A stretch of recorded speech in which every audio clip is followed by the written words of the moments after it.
வணக்கம். இரவு நேர பிரதான செய்திகள். செய்திகளின் ஊடாக நர்மதா சிறையில் முதலில் தலைப்புச் செய்திகள். 10வது வருடத்தை எட்டிய காணாமல் ஆக்கப்பட்டவர்களின் உறவுகளின் போராட்டம். வங்கி வாடிக்கையாளர்களை இலக்கு வைத்து மோசடி தொடங்கியது சிஐடி விசாரணை. இந்தியாவில் விழுந்து நொறுங்கிய விமானம் 7 பேர் ஸ்தலத்திலேயே பலி. இனி விரிவான செய்திகள்.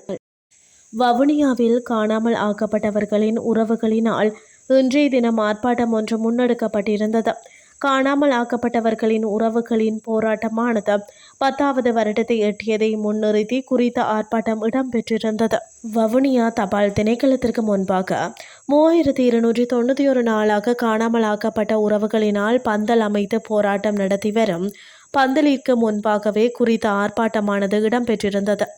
இதன்போது காணாமல் போன உறவுகளின் படங்களினை ஏந்தியவாறும் அமெரிக்க மற்றும் ஐரோப்பிய ஒன்றிய கொடிகளை ஏந்தியவாறும் ஆர்ப்பாட்டத்தில் ஈடுபட்டிருந்தனர். காவல்துறை அதிகாரிகள் மற்றும் வங்கி அதிகாரிகளைப் போல ஆள்மாறாட்டம் செய்து பொதுமக்களை ஏமாற்றியதாக கூறப்படும் ஒரு குழு குறித்த குற்றப்புலனாய்வு திணைக்களம் விசாரணைகளை தொடங்கியுள்ளது. தொடர்ந்து கிடைக்கப்பெற்ற பல்வேறு முறைப்பாடுகளின் அடிப்படையில் சிஐடியின் கணினி குற்றப்புலனாய்வு பிரிவால் இந்த விசாரணை நடத்தப்பட்டு வருவதாக காவல்துறை ஒரு அறிக்கையில் தெரிவித்துள்ளது. இது தொடர்பில் ஏற்கனவே பல சந்தேக நபர்கள் கைது செய்யப்பட்டுள்ள நிலையில் மேலும் விசாரணைகள் மேற்கொள்ளப்பட்டு வருகின்றன. இவ்வங்கி கணக்கு வைத்திருப்பவர்கள் மற்றும் பிற நிபுணர்கள் உட்பட இலக்கு வைக்கப்பட்ட நபர்களை தொடர்பு கொள்ள சந்தேக நபர்கள் இலங்கையின் லேண்ட்லைன் எண்களை ஒத்த வெளிநாட்டு தொலைபேசி எண்களை பயன்படுத்தியதாக முதற்கட்ட விசாரணைகளில் தெரிய வந்துள்ளது.